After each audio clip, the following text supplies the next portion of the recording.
what's going on with the Pope just recently said there's no hell, and everybody went crazy. Like, what? What did he just say? A stillness had settled over Vatican City like a veil at dawn.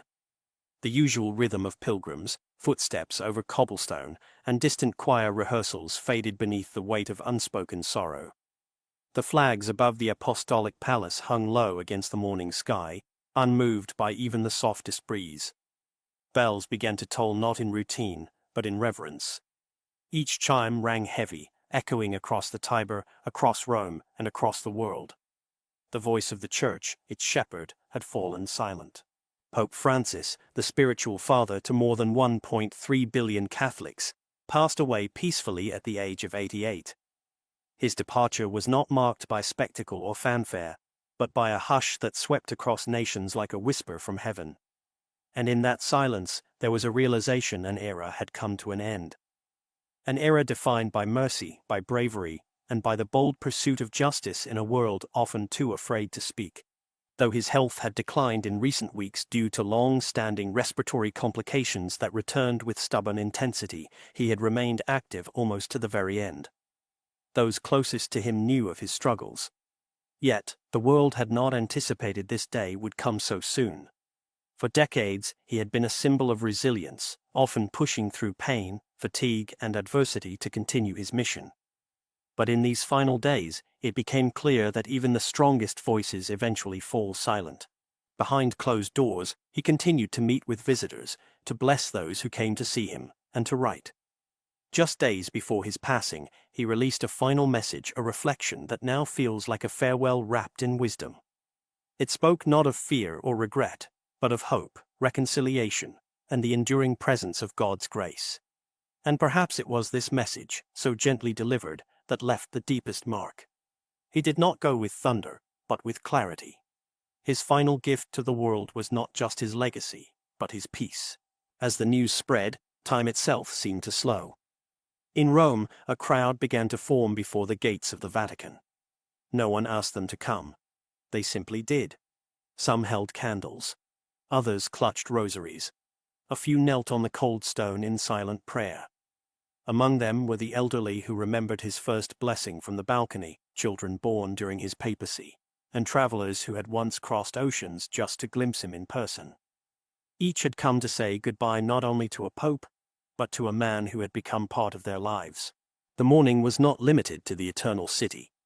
It extended across time zones, languages, and cultures.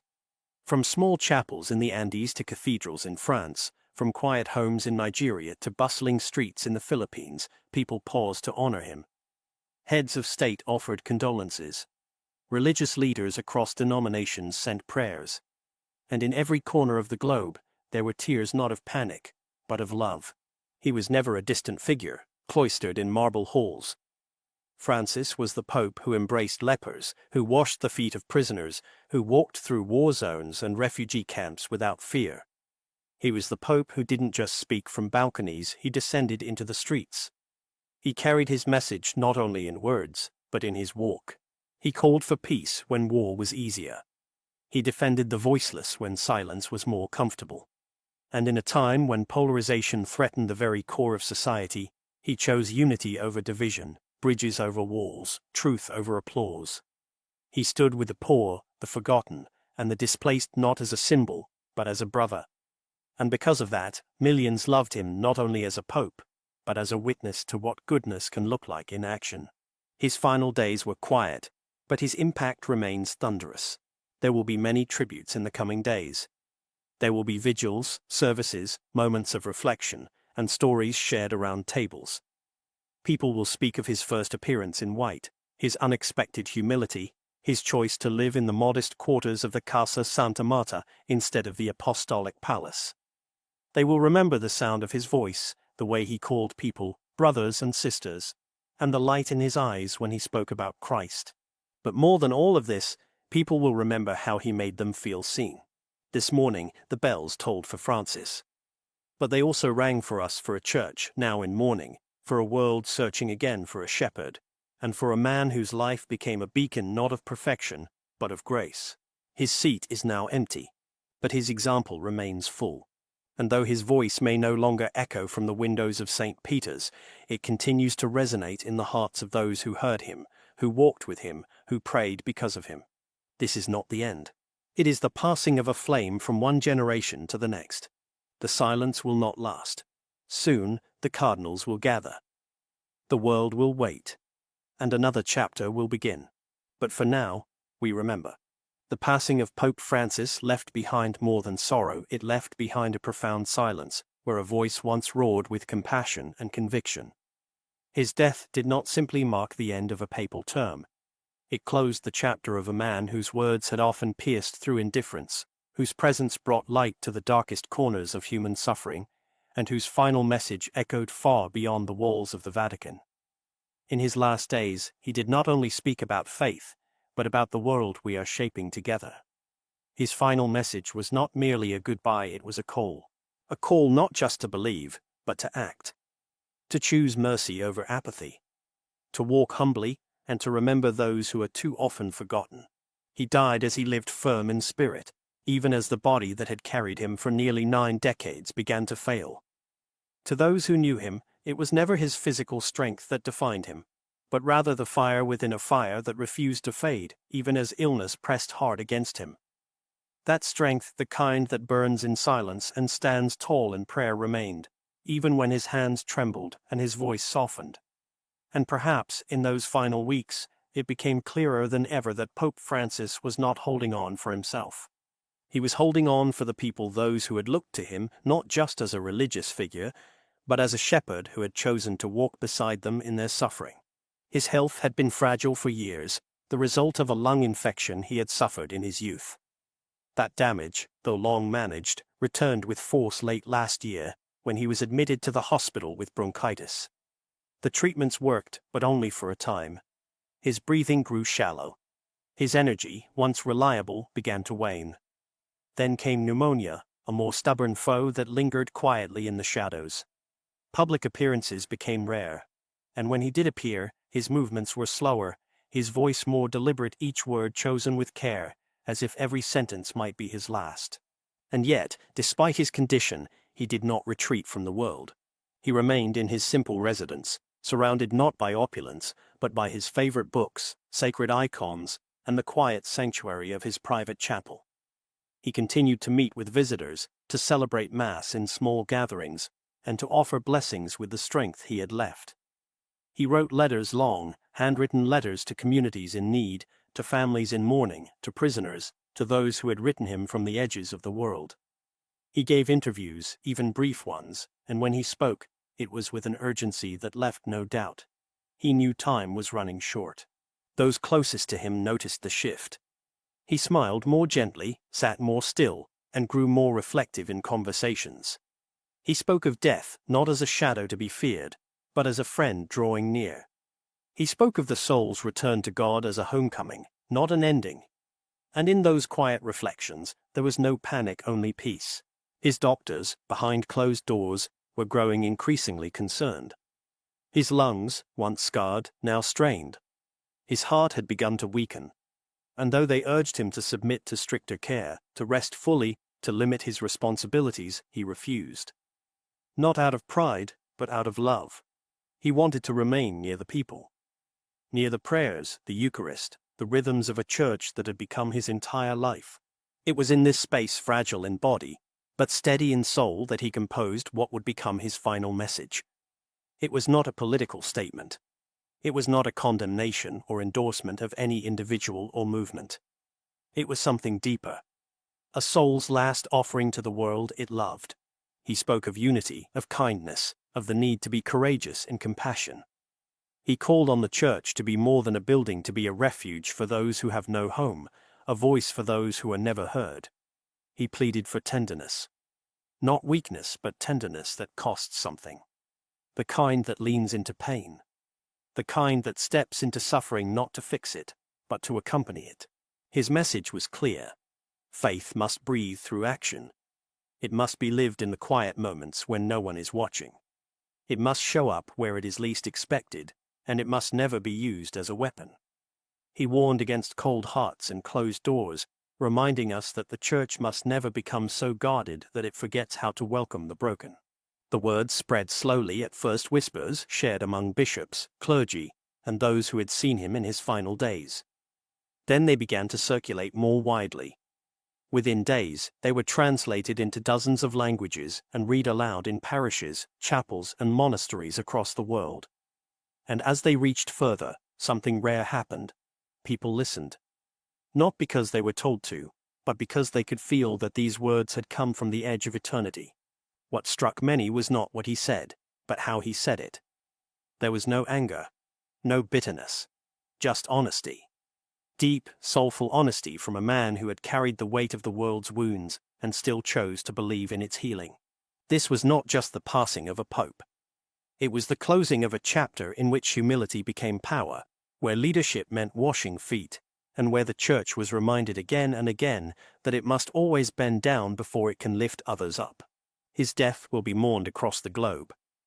But his final words will continue to live on altars, in whispered prayers, in letters pinned to church walls, and in the hearts of those who long for a gentler world. And perhaps that was his greatest act. Not to leave us with certainty, but with a challenge. A challenge to love more deeply, to forgive more quickly, to serve more quietly, and to walk bravely into the unknown, just as he did with hands open and a heart full of light. From the very beginning of his papacy, Pope Francis stood apart not because of the title he carried, but because of the life he chose to lead. His actions, far more than his position, revealed a man deeply committed to simplicity, sincerity, and service. When he first stepped onto the balcony of St. Peter's Basilica in 2013, there was no showmanship, no elaborate display. He did not wear ornate robes or gleaming red shoes. He wore plain white. He declined the grand papal apartments in favor of a modest guest house. And instead of offering a traditional blessing first, he made a quiet, powerful request. He asked the people to pray for him. This was not a pope interested in appearances. This was a shepherd choosing to walk among his flock.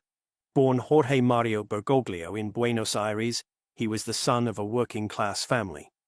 He understood struggle, not from observation, but from experience. That early exposure to hardship shaped his understanding of dignity, humility, and the true meaning of leadership. Throughout his ministry, he remained close to the poor, the forgotten, and the wounded.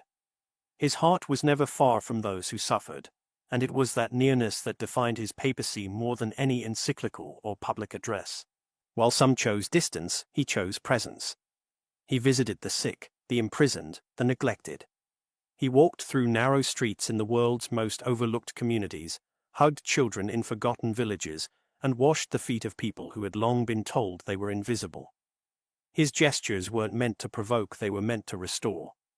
To remind people, especially the least among them, that they were seen, known, and loved. He challenged the global conscience, not to create division, but to awaken compassion.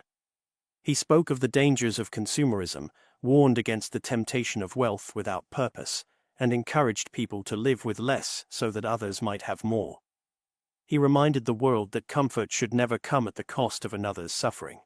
But perhaps what made his leadership most powerful was that he never tried to be powerful. He did not seek to dominate. He did not wish to be feared. Instead, he saw his role as one of gentle correction and honest reflection. In his words and his silence, he guided people toward a deeper understanding of mercy not as weakness, but as strength rooted in love. While his teachings were often embraced with gratitude, they also stirred discomfort in some circles. He spoke truths that were not always easy to hear. He called for environmental responsibility, for global solidarity, for care of the earth and care of one another. He addressed greed not as a political issue, but as a spiritual one. He condemned injustice not to point fingers, but to encourage reform.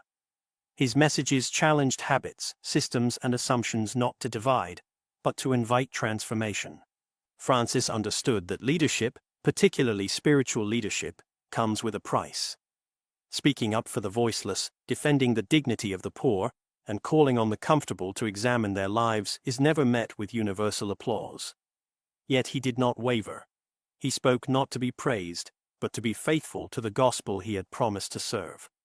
and in that fidelity he became not only a pope, but a moral compass for a world in search of meaning. As his health began to decline in the final years of his life, his voice remained firm.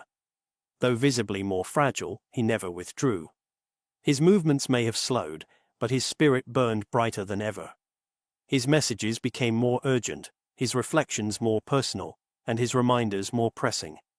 He spoke of life and death, not with fear, but with serene clarity. He reminded listeners that every moment matters, that time is precious, and that kindness, justice, and humility are never outdated. Within the Vatican, those closest to him noticed the shift. He had grown more reflective, more inwardly focused, not out of despair, but because he understood that his earthly journey was nearing its end. Despite advice to reduce his workload, he continued to receive visitors, celebrate Mass, and write. He found solace not in isolation, but in prayer, scripture, and the quiet presence of those who had walked alongside him for decades. And then came his final words, a message written not for political commentary or personal defense, but as a final offering of truth and love. His farewell was not dramatic. It was deeply human, grounded in faith, and overflowing with the wisdom of a man who had spent his life listening before speaking, serving before leading, and loving before judging. He called the Church not to become louder, but to become holier. He reminded its leaders that power is given only to serve. He urged the faithful to stay close to Christ by staying close to the poor, the lonely, the abandoned, and the suffering. And he asked the world not with accusation, but with tenderness to return to what matters: kindness, simplicity, humility, and peace. This was not a political message. It was not a rebuke or endorsement of any one person, nation, or movement. It was something older than politics, deeper than ideology. It was a soul speaking to souls. And now that voice has been stilled, but the message remains. Pope Francis may be gone, but his call to love, to serve, and to seek justice remains as alive as ever. In his absence, the Church and the world are left with a choice. Not to replace him with another version of himself, but to continue the work he began. The work of healing wounds, of lifting burdens, and of making space for grace in a world that so often forgets what grace looks like. The bells have tolled. The prayers have begun. Throughout his papacy, Pope Francis was known for his careful, measured tone, always leaning toward dialogue, always choosing the language of peace. He rarely responded to criticism, and even when faced with controversy, he preferred to speak in broad principles rather than pointed rebuttals. But in the final months of his life, something shifted. His words became more urgent, his tone more defined. For those closest to him, it was clear he felt that something was unfolding in the world that demanded not just a whisper of concern, but a cry of conscience. Even as his health deteriorated and his body grew weaker, his spirit remained unshaken. He continued to observe global events with deep interest. He read reports daily, listened to testimonies from religious leaders across continents, and received private correspondence from those serving the most vulnerable, letters filled with sorrow, fear, and pleas for guidance. As tensions escalated in various regions, particularly affecting communities already living under pressure and uncertainty, Francis took it all in. And in that silence, he made a choice. He decided that silence was no longer an option. What followed was not a political statement, nor a direct critique of any leader or government. It was a reflection born of deep sorrow and unwavering faith. He reminded the world that leadership, in its truest form, is not about power or control, but about responsibility and love. His words were rooted not in political theory, but in the Gospels. He spoke of mercy as a necessity, not a suggestion. He defended the dignity of every human life, not as an ideology, but as a sacred truth etched into the soul of every person. Behind the scenes, senior Vatican officials gathered around him for what would be one of his last significant meetings. They were concerned not only for his health, which was growing more fragile by the day, but for the backlash that could follow if he addressed global issues too directly in his condition. Francis listened quietly to their advice. Then, with calm resolve, he said simply, "This is not about politics. This is about humanity." It was a line that would echo through the halls of the Vatican long after his passing. His mind was clear. He knew the risks of speaking out. But he also knew that to remain silent in the face of suffering would betray everything he had stood for. In the days that followed, he worked slowly, carefully, shaping his final words. Though his breathing was shallow and his doctors urged him to conserve strength, he spent hours in prayer and reflection. When he could no longer write with his own hand, he dictated his thoughts to a trusted aide. He requested scripture passages, revisited his favorite spiritual writings, and drew upon years of pastoral experience. What he was preparing was not just a statement, it was a message from the depths of his heart. He spoke of unity, not unity built on compromise, but one born of compassion. He called for bridges to be built between peoples, cultures, and faiths. He pleaded for gentleness in a world growing colder by the day. He reminded the church that it must always stand on the side of the vulnerable, not with slogans, but with presence. He urged the faithful to walk with those who suffer, to listen more than speak, to serve more than be seen. There was no bitterness in his words, no condemnation.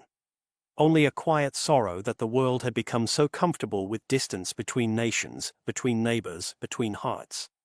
He longed to see humanity remember that we are one family, each person carrying a spark of the divine. And he warned, not with fear, but with a shepherd's concern, that forgetting this truth could cost us dearly not just in history, but in eternity. Those who heard him in those last meetings said his voice trembled at times, but his conviction never did.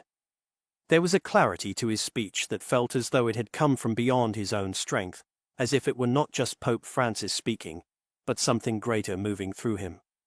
It was clear that this would be his last great message to the world. When the final text was completed, it was short, but radiant. Not with drama, but with truth. It was read in cathedrals, translated into dozens of languages, and whispered in prayer across continents. And though it did not mention specific events or individuals, those who heard it knew what it meant. It was a universal call to conscience, a reminder that faith without love is empty, that leadership without compassion is hollow, and that silence in the face of suffering is not neutrality, but a kind of wound. For Pope Francis, this message was not about taking sides. It was about taking responsibility. He did not live for applause. He did not speak to please. He led to serve. And as his final days drew near, he chose to spend what strength he had left not in comfort, but in courage. He gave the world one more homily not from a pulpit, but from a place of deep spiritual knowing. And in doing so, he gave us something rare, the voice of a dying man still filled with hope. Hope that we would remember. Hope that we would not harden our hearts.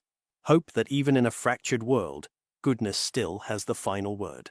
In the final days of his earthly journey, Pope Francis made one last appeal, not with grand ceremony or thunderous declarations, but through a quiet, written message released with little fanfare. It came not from a stage, nor through the sound of applause, but from the stillness of a man nearing the end of his life. And yet, despite its humble presentation, the message reached across the world like a ripple in still water, soft in tone, but immense in impact. There were no cameras flashing, no public event to frame it. The message arrived simply through the Vatican's press office in the form of a written statement. But what it lacked in spectacle, it made up for in moral force. It was the kind of message that did not need a spotlight. Its power was in its clarity, and the gravity behind each word made it unmistakable that this was more than a routine address. It was a call to conscience. In this final statement, Pope Francis reflected on the dignity of the human person. He spoke not about policy, borders, or institutions, but about people. He urged the world to resist the temptation to categorize human lives as burdens or problems. He wrote of families torn apart by hardship, of individuals treated not as fellow children of God, but as statistics.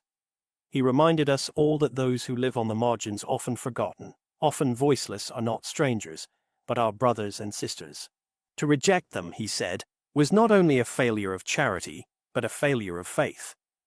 To turn away from those in need, he wrote, is to turn away from Christ himself. These were not words of accusation. They were words of sorrow. Words that came from a man who had spent his entire life walking with the wounded, sitting with the outcast, and lifting up the lowly. This message, though not aimed at any one nation or leader, was unmistakably global. It was not a political commentary. It was not meant to provoke debate. It was the expression of a spiritual leader, frail in body, but unwavering in soul, offering the world one final plea to remember its heart. Those who read the letter sensed its urgency. There was a quiet fire behind the language. Each sentence felt as if it had been written with the weight of a lifetime behind it.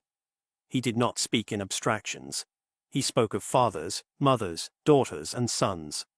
Of children growing up afraid. Of workers being discarded after a lifetime of service. And yet, even in describing suffering, he never turned to bitterness. He turned always to hope. Those close to him knew how much effort it had taken to prepare this message. His strength was fading rapidly. His doctors urged him to rest. But he insisted. He stayed up late into the night with aides, writing, editing, and praying. He knew that this might be his final opportunity to speak, not as a theologian, not as an authority figure, but simply as a fellow human being calling for compassion. He once told a group of young priests, "The church must always be a place of mercy, not judgment. If we close our eyes to suffering, we close our hearts to God." That belief had guided every step of his ministry, and in his final public act, it guided him once more. What he offered the world was not a lecture. It was not a rebuke. It was a mirror held up to humanity, asking all of us to look again at who we are and who we are becoming. Injustice, he warned, often grows not through hatred, but through indifference. And the most dangerous silence of all is the silence that turns away from suffering. In the hours after his passing, the world did not only grieve, it listened. Not only to the bells tolling from cathedrals, but to the echoes of his last words. For many, the message came as a wake-up call. It invited reflection, not reaction. It was not about a moment in history, it was about the human condition itself. It asked us, each and every one, to consider how we treat the stranger, how we respond to those who suffer, and how we carry the responsibility of our shared humanity. Global leaders issued condolences. Churches held vigils. Pilgrims gathered in prayer. But what lingered most was not the pageantry, but the profound simplicity of his final gesture.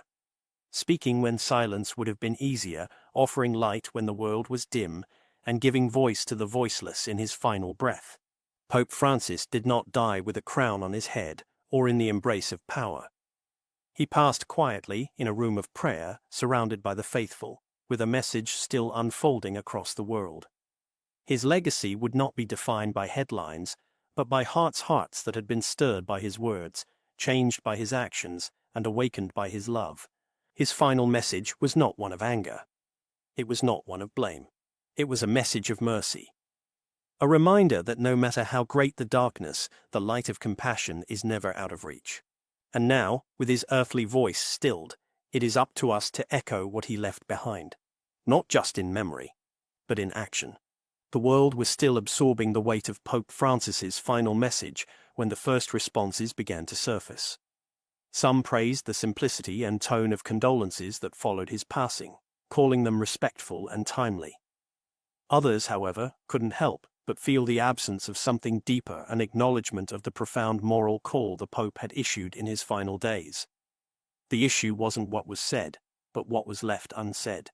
His message had not been accusatory or divisive. It had been heartfelt, direct, and rooted in timeless principles of human dignity. It had asked hard questions.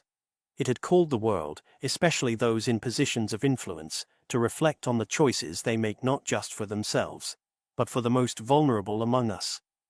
Yet in some corners, that call seemed to vanish almost as quickly as it had arrived. There was no engagement, no dialogue, no indication that the challenge had been taken to heart. Just a brief acknowledgement of his passing, followed by silence. Within the church, among priests, bishops, and religious leaders, there was sorrow not only for the loss of a spiritual father, but for the missed opportunity to engage with his final words. Many had hoped that his message would spark conversations in boardrooms and government offices, in communities and churches alike. They hoped it would inspire even a moment of humility, a pause to consider the depth of his appeal. Instead, the silence that followed felt like a door quietly closing. What stood out was not a confrontation, but avoid the absence of response to a man who had always spoken not for attention, but for conscience. His words had carried no hostility, only sorrow. No accusations, only reminders. He did not seek to divide, but to awaken. And now, that voice, a voice that had once stood calmly in the storm, that had dared to speak when it would have been easier to remain quiet, was gone. The passing of Pope Francis marked more than the end of a papacy. It marked the departure of a living conscience. A shepherd who, even in his final hours, chose to comfort the afflicted and challenge the comfortable. He had always lived in the tension between mercy and truth, never allowing either to be compromised. He called the church not to popularity, but to authenticity. He believed that the church's mission was not to mirror society, but to heal it. And healing, he often said, begins with honesty. His last message was not political. It was spiritual. It was emotional. It was the cry of a man who had lived his entire life in the service of others, who now used his last breath to defend those who still had no voice. He was not trying to win debates. He was trying to wake hearts. And in doing so, he left behind not just a set of words, but a challenge that echoed far beyond the walls of the Vatican. It was not a message to one nation or one leader.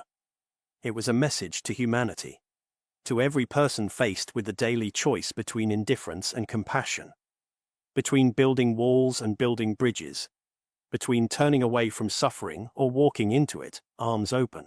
Even as his body grew weaker, his spirit remained unshaken. Those around him noted how restless he became in his final weeks, not out of fear, but out of urgency. He read report after report, saw images that stirred him, and heard the cries of communities forgotten by the world. He listened to bishops, priests, and missionaries who served in difficult places.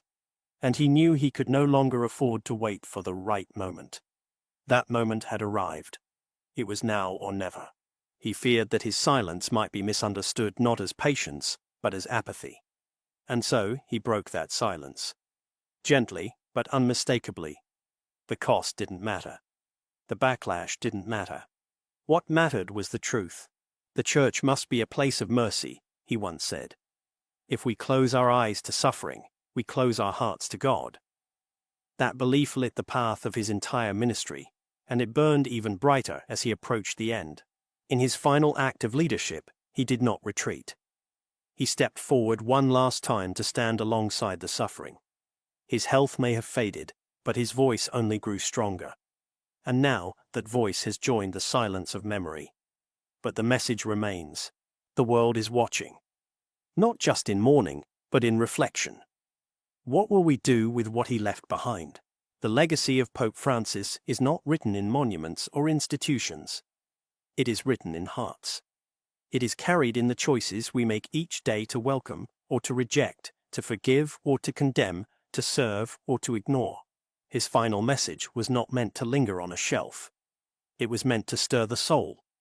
It was a warning not wrapped in fear, but in compassion. A plea not just for the present, but for the future.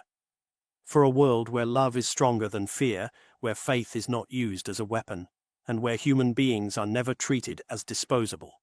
Whether that vision will endure now depends not on one leader or one nation, but on all of us. We watched him die. Now we must decide how to live.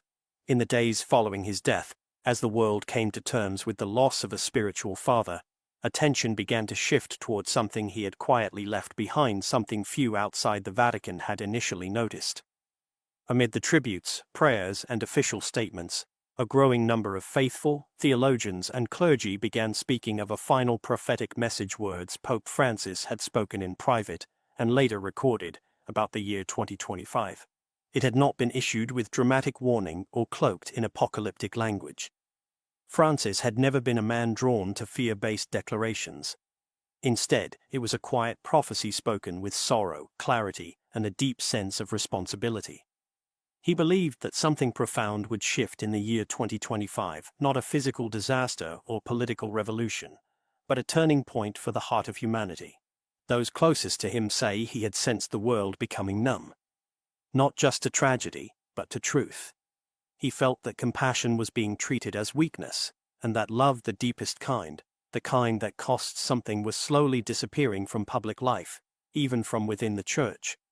He had seen a global drift. From mercy to judgment, from community to division, from reverence to distraction. And he feared that if this continued, the spiritual fabric of the world would begin to unravel. He shared these thoughts in private meetings with cardinals and confidants, often after long periods of prayer.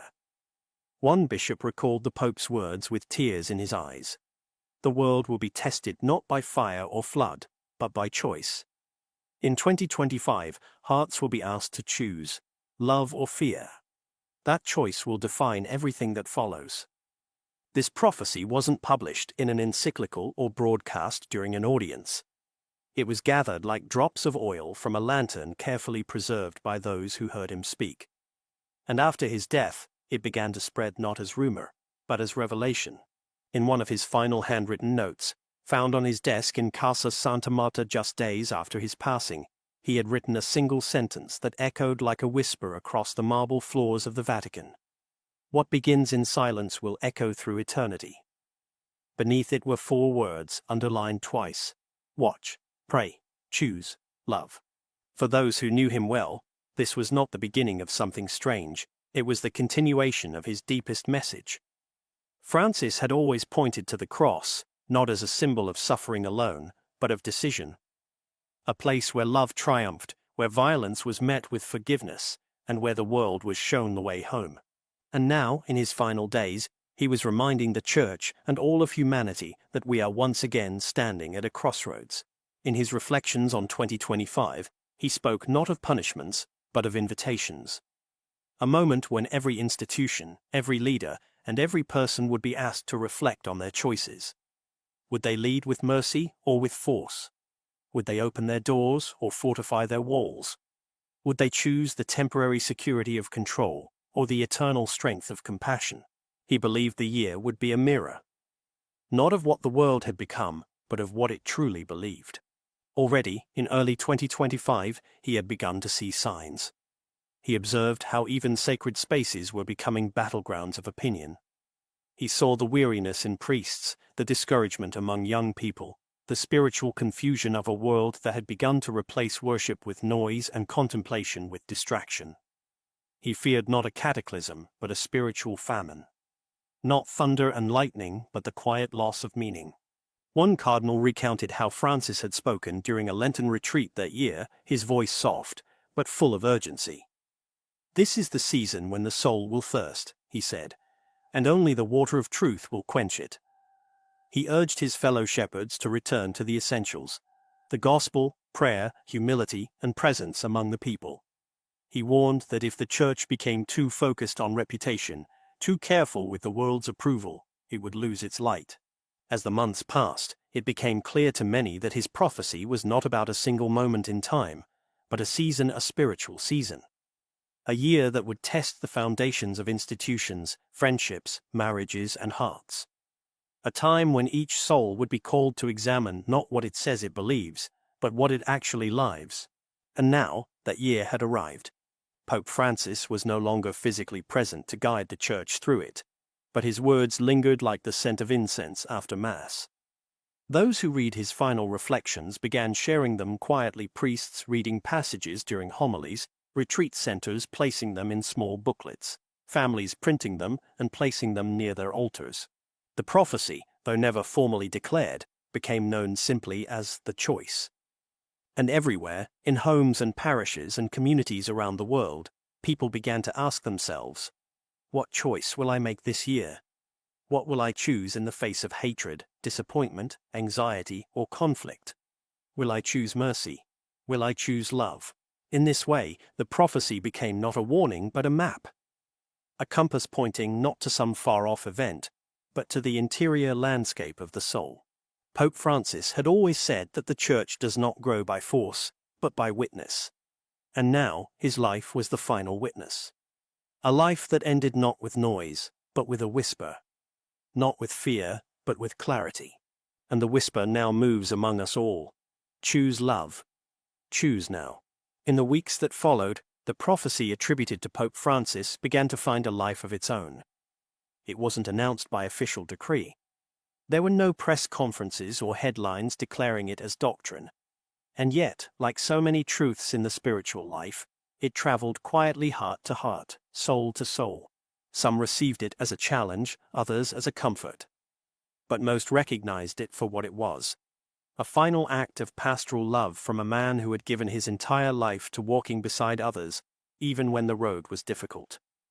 Even now, in death, Pope Francis was still guiding, still pointing the way, not to himself but to something greater.